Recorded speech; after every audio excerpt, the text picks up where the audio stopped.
Hey all you cats and chicks out there, welcome back to Control Players Unite. I'm your host, Dr. Red. Today we are presenting a quick note on what makes a control deck. Before we get into why we're doing this, let's review the win conditions for each playstyle. First we have aggressive. Any deck whose primary win condition is powerfully attacking one's opponent to the point of knockout and the taking of 6 prizes, or the elimination of all of one's opponent's Pokemon on the board before taking 6 prizes. Next we have mill. Any deck whose primary win condition is eliminating the opponent's deck, also called decking out. Last we have control.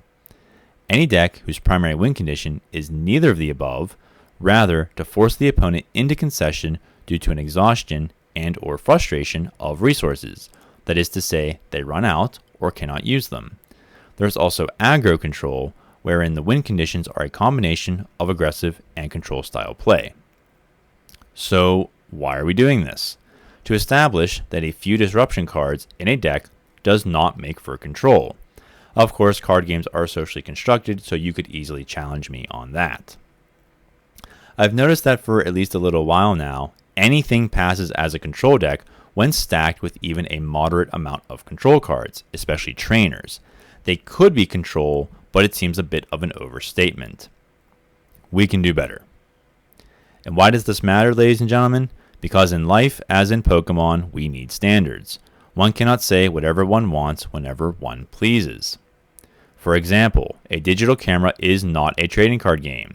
You can use the camera to take pictures of cards and to record videos of cards, but they are two distinct entities. Now, one could use the camera as a metaphor for explaining how cards help one see the universe in a specific way, but that's different than equating two completely different things. Minimally, one is made of glass, plastic, and metal, and the other paper. Now, an example of aiming for standards is Mew VMax.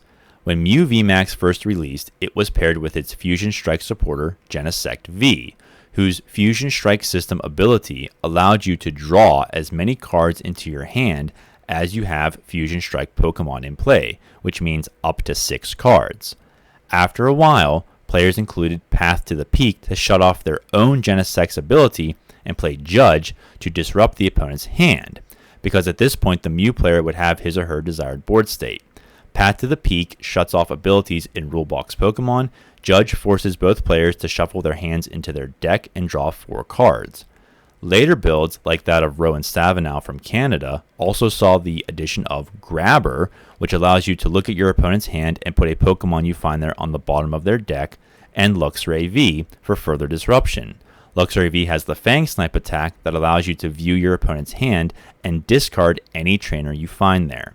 And this was a control deck, even though it was still taking prizes. But was it in fact a control deck? No. Dr. Red, then what is it? Aggro control, because it has 2 win conditions, taking prizes and frustrating the opponent into submission. Geez, Dr. Red, aren't you nitpicking a bit? I don't think I am, ladies and gentlemen. You see, there's untapped potential here with how we think about control decks. For example, why weren't we thinking control with Mew VMax from the beginning? And the obvious answer is we didn't need to. The state of the meta and getting used to what was then new cards and new builds was par for the course. It wasn't necessary. Thinking control only came later after shifts in the meta. But what is necessary is getting our thinking straight, because there is a paradox here. Small differences are big differences. One little change in our thinking can affect our whole being. For example, if you start thinking of how to build any given deck, but find yourself frustrated, why not change your thinking? Instead of mill, think control mill, or aggro mill, for example, and see what happens. Your inner orientation towards your deck building can greatly influence what you concoct, instead of peer pressure or whatever is popular. So don't be afraid to explore. Thank you for watching, everyone. Please leave a comment. What did I miss? Where am I wrong? Take care of yourselves, and God bless you.